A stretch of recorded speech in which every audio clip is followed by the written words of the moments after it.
Okay guys, welcome to another video.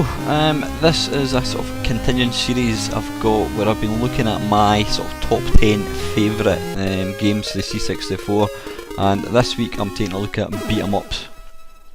So to kick things off, it's Year Kung Fu, released under the Imagine label by Ocean Software.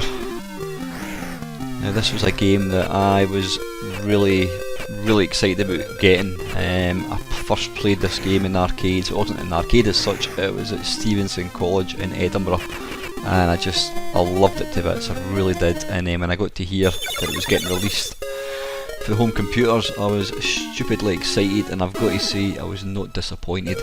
My mate got it for his Spectrum first, and then I think the C64 one came out a couple of weeks later. But he always thinks that the Spectrum one's the best, but I'll always say that this one's the best. I just think it's very sort of faithful to the arcade one. Now I've got to say, as I've said before, all these videos that I'm doing, this is by no means the best beat 'em ups on the C64. There's lots of other beat 'em ups out there. This is purely a list of basically the 10 beat 'em ups that I played and enjoyed back in the day. Like I said, there's other beat 'em ups that have come since, but this is just my personal favourite. It's not the best ones that are available. Now I used to be really good at this, but I'm struggling big time here. The technique I always used to use is basically just keep jumping up in the air until you land right beside your opponent, and then you can just do little kind of jabs to the ankles. But it's not working at all. But I just think this is a great conversion. It's arcade wise, I mean, you know, graphically wise, it's really nice. Yeah, the sprites are slightly blocky looking, but the sound is typical Martin Galway, just fantastic. Great music, great sound effects. So this was a massive favourite of mine. Obviously age has not been kind to me as far as reactions and that go.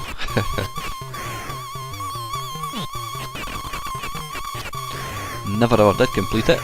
I couldn't always, but I did get to the very last character called Blue, who's basically a kind of doppelganger of you. He's got all the same moves, but I could never actually beat him.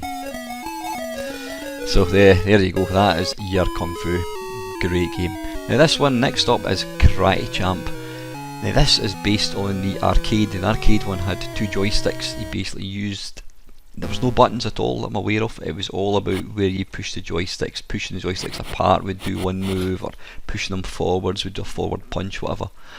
Now this is a very early game. I remember getting a copy of this. It was an American game. And I mean, this came out, I don't know when it was, but this was before Exploding Fist, International Karate, any of these games. And playing it now, it's actually a really playable version. I mean, even the animation is spot on. I mean, it's not really arcade-like, although it's based on an arcade game, it's actually quite realistic. I got this on disc. I think it did eventually get released, but I'm sure it was, I reckon it was maybe a year after I actually had this. But yeah, the graphics are small, but the animation is really good. It kind of shares sort of similar gameplay to Exploding Fist insofar as it's not arcade, it's all about getting either a whole point or half a point, and then the first person to get 2 points wins the bout.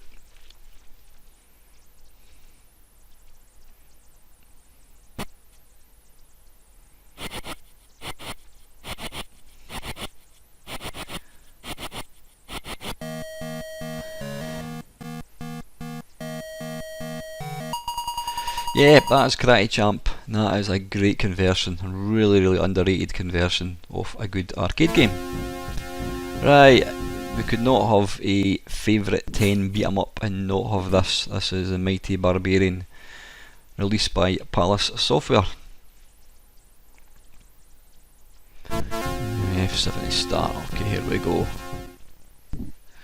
Now I remember when I first got this game, I was actually quite disappointed. I thought the graphics were a bit, I don't know, messy looking, but over time I've come to kind of appreciate that what they were trying to do. You know, they're trying to make kind of realistic looking fighters, and they've kind of achieved that. Yeah, when you initially look at the graphics, the sprites look quite messy, but it's actually quite clever the way they've done it. But the big part of this game was obviously it was all about swords, and in particular the one head chop, which I'll need to try and do. Now, if I remember rightly, you could, well, there you go, hold in the joystick. If you're facing the right, if you hold the joystick to the left with fire button, you spin round and try and decapitate the guy. Now, if I remember rightly, you could get past about the first 3 or 4 levels just with holding the joystick to the left, but very quickly the computer player was on to you, and it wasn't quite so easy.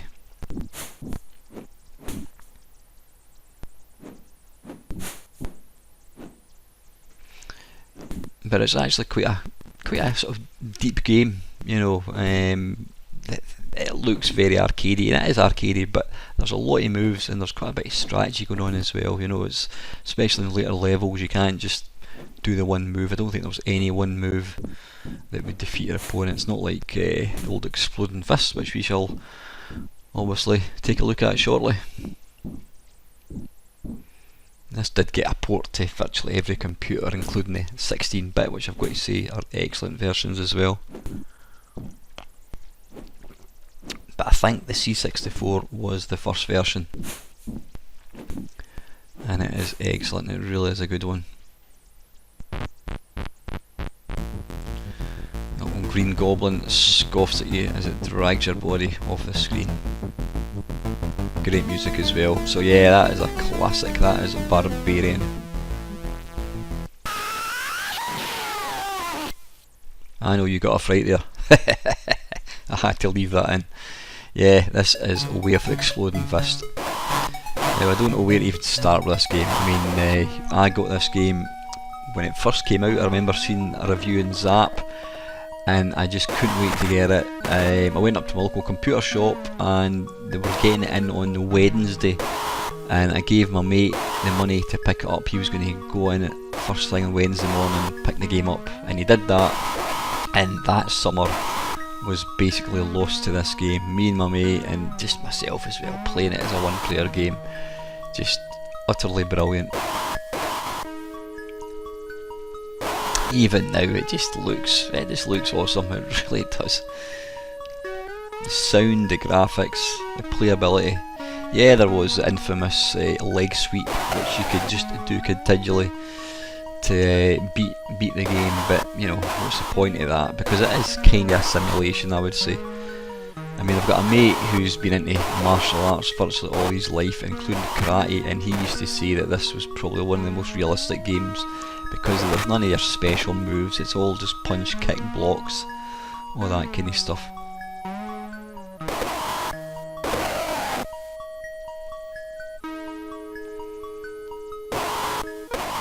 And I believe the actual sort of the shrieks and the yelps and what have you, they're all sampled from, was it Way of the Dragon? I think it was. Was it Way of the Dragon? It was a Bruce Lee film, one of the early Bruce Lee films.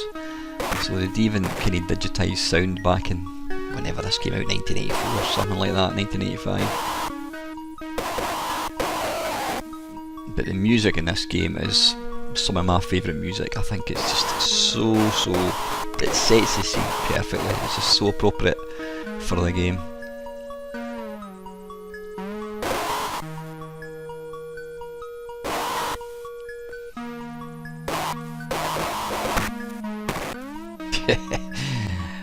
Really good meaty sound effects as well when you get punched in the bollocks and in the stomach like that. So yeah, that is an awesome game. That is Exploding Fist, or Way of the Exploding Fist to give it its full name. Right, next up we have Kung Fu Master, based on the coin-op.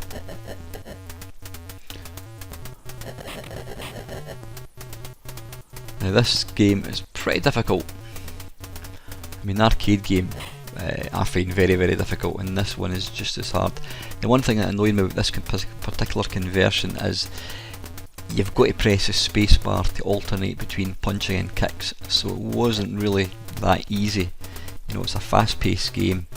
I think you get more points for killing somebody with a punch as you do with a kick, but like I said, you just basically stick to the one move, because having to stop and press the spacebar wasn't always easy. Hey!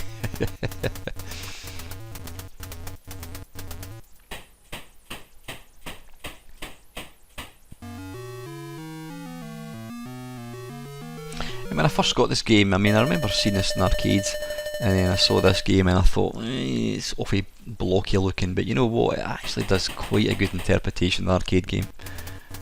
It's just as playable, it's just as hard, it's got all the levels, I think. Yeah, they're all quite pixely looking, but you know, that was the limitations of the C64 hardware. Avoid the little mini dragons, and I think this is the level you get little dwarfs as well, which has got a bizarre kind of enemy.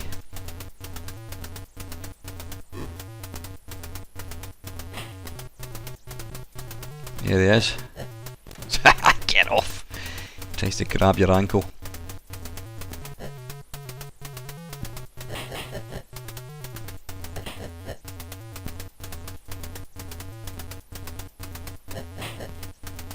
Take that, small person.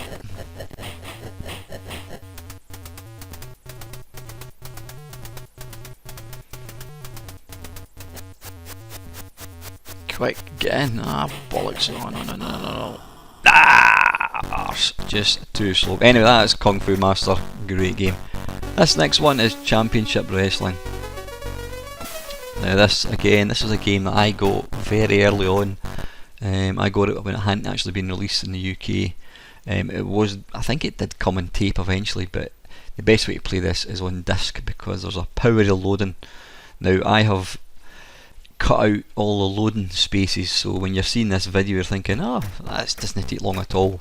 It's quite a long, I mean the loading side of things kind of spoils it, because after one bout you basically have to reload the game again. But graphically and playability wise, this is really good. Sprites are nicely detailed, plenty of moves, and it played well as well. Now I'm the guy with the dark hair, getting £3 of shite kicked out of me by the looks of things. Oh, get off! And that's the game over. And then it would then reload.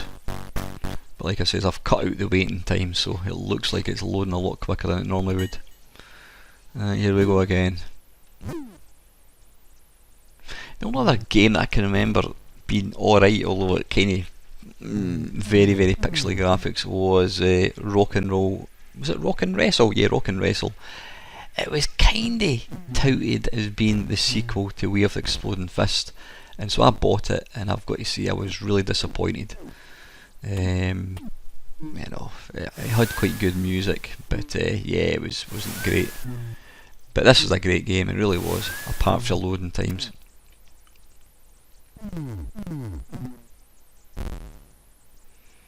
You know, this was the precursor to all these WWF games that followed over the next 10 years on the PlayStation, PlayStation 2, PlayStation 3. I think second only to FIFA games, wrestling games go for like 5 pence on eBay, because as soon as one game, a new version comes out, the old version basically becomes useless, although it still stands up. But I think the sort of wrestling fans want to have all the current names and that kind of stuff. So that is Championship Wrestling, and that is worth checking out, really good fun. Right, next up is International Karate. Now I have picked International Karate because when International Karate Plus came out, which has got the 2 players, I didn't have a Commodore 64 at that point. I had moved on to I think it was probably the Commodore Amiga, so this was the version that I played. Now playing it now, I would totally agree that this is far superior to Way of the Exploding Fist. The graphics probably look clearer, it's faster, sound effects are probably better. Is the music better? I don't know. The music's excellent on Exploding Fist. You know, the sound effects are excellent, but I would always favour Exploding Fist.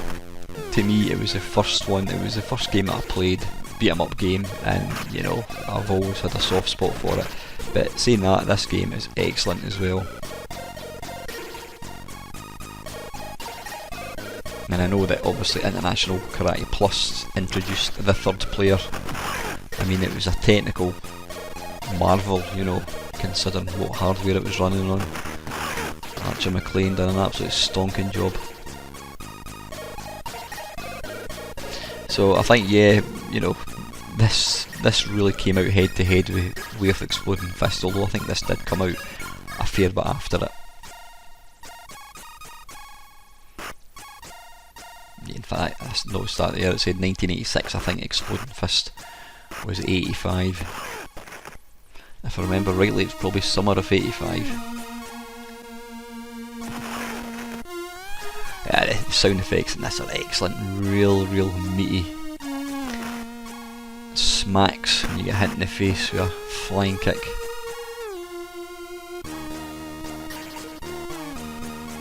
And the backgrounds in this game are really nice as well.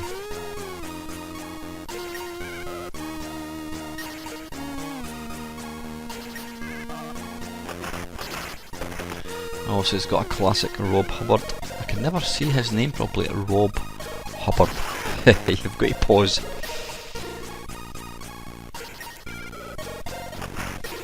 Take that. Even if he touches like that when he blows his hand. Even though he kicked him, he didn't actually punch him.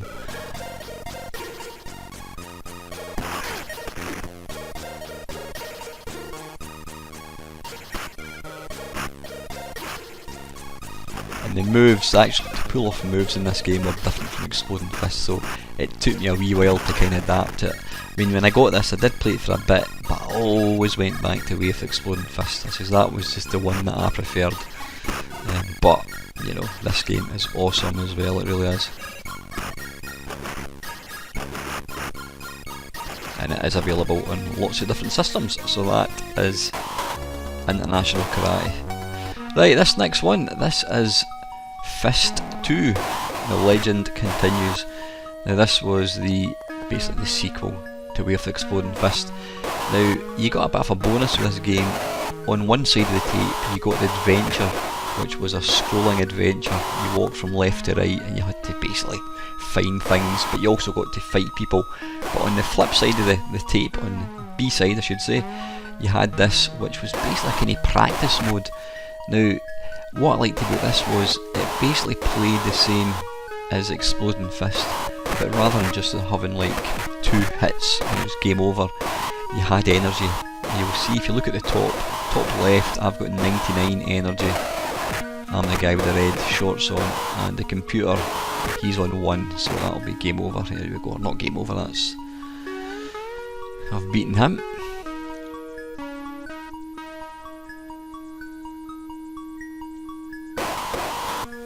But what I liked about this was it just meant that the game lasted a lot longer. So it was more kind of tactical, because you had to just, you know, you had to be, yeah, I always remember that. That was one move that you could kind of pull off to certainly defeat some of the earlier guys. The back flip, I don't know, what do you call it, back high kick, is that what you call it? Never done karate in my life. Now this was really nice, the fact that you were fighting in water. Really clever. Obviously just using half sprites, but clever use of clever programming and giving you the impression you're actually in water.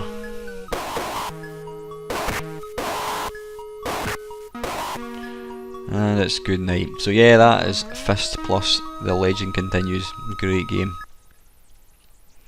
Right, this next one, Target Renegade. This was one of the later games that I got for the C64. I think I got this literally just before I sold it. Now, when I first got this game, I wasn't a fan of it because I just found it too difficult.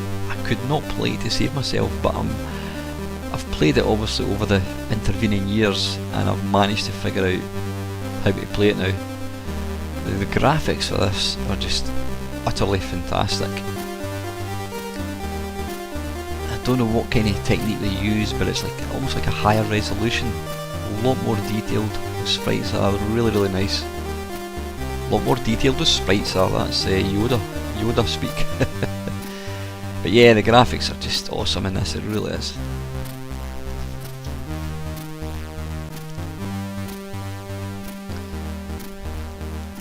Now the first Renegade did come out in the C64. I wasn't a big fan of it. It was very blocky. Was there Renegade 2? This is Renegade 2, I think it was then. I think there was Renegade 3, which was pretty pants. You were almost like fighting in Stone Age or something. It was a bizarre kind of storyline. But yeah, this is a great game. Lots of different levels. Graphics are fantastic, scrolling super smooth, music excellent as well.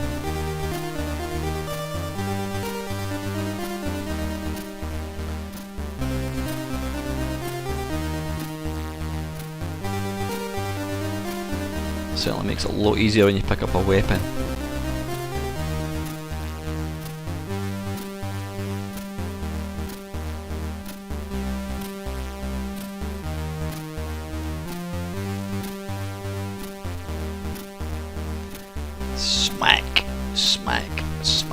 Smack. Sit down. Oh, one more.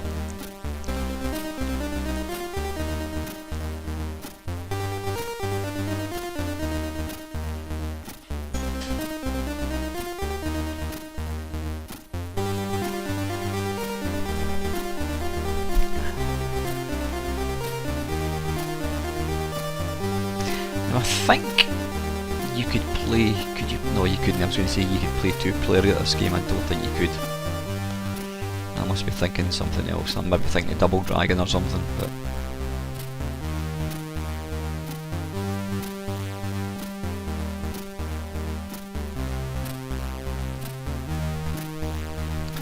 But it's quite a tough game.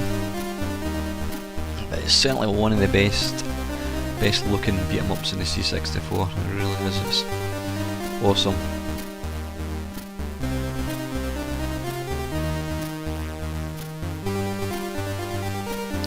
And I think if I beat him, I then go down in the lift on the next level.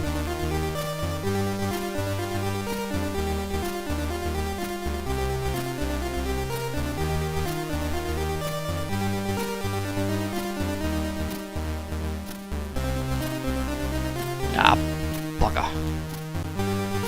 One more.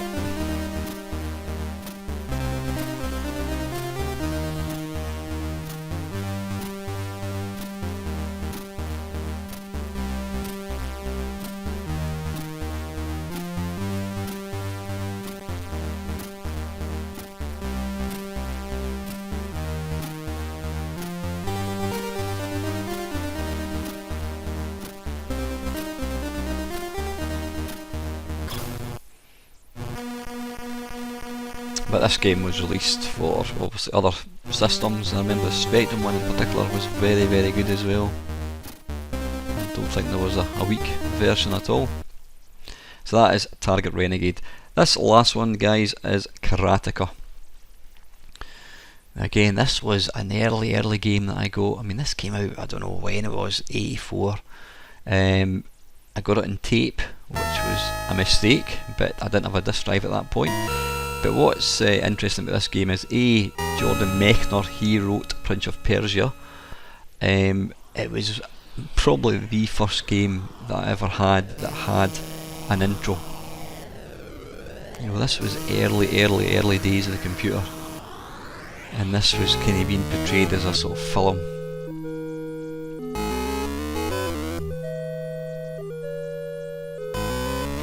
If you're going to play this game, I would suggest you play it in disc for reasons which will become apparent very soon. But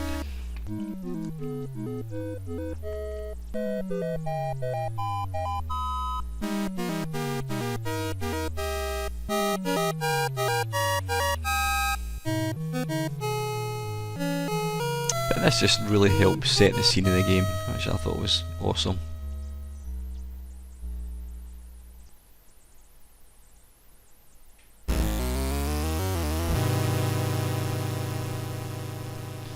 if you look at the attention to detail, watch the little bird on the guy's shoulder. It turns to face the girl as she's walking away.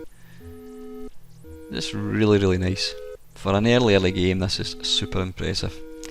But it has its flaws, unfortunately, which you'll soon see.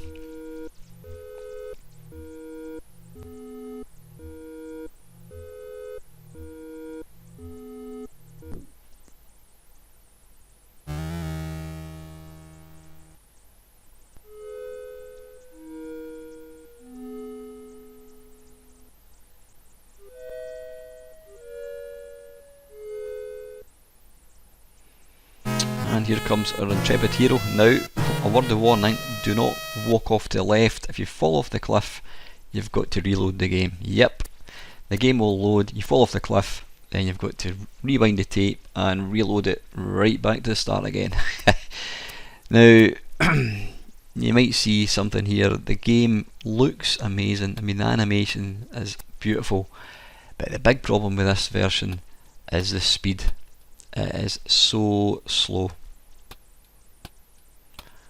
I've no idea why it's so slow. I mean, I can only imagine it's because of the, the amount of frames animation or something, but it spoils what I think would have been an awesome game. If this had been quicker, it would have been absolutely awesome. As it is, it's a lovely looking game, but ultimately it's got flaws and it's a broken game in my opinion, which is a shame because it looks so nice.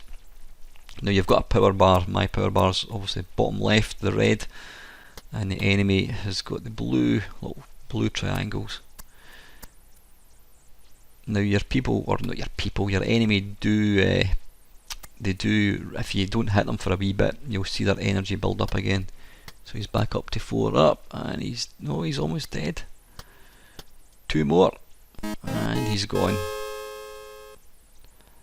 Yeah, look at the animation. The animation is strikingly good, it really is. It's just a shame it's so slow. But the wonder of emulation means you can actually play this sped up, which I think would make it a better game. Now you press up, there we go. So that's me running. But it's just so slow, which is a shame. And again, you get a little kind of movie intro.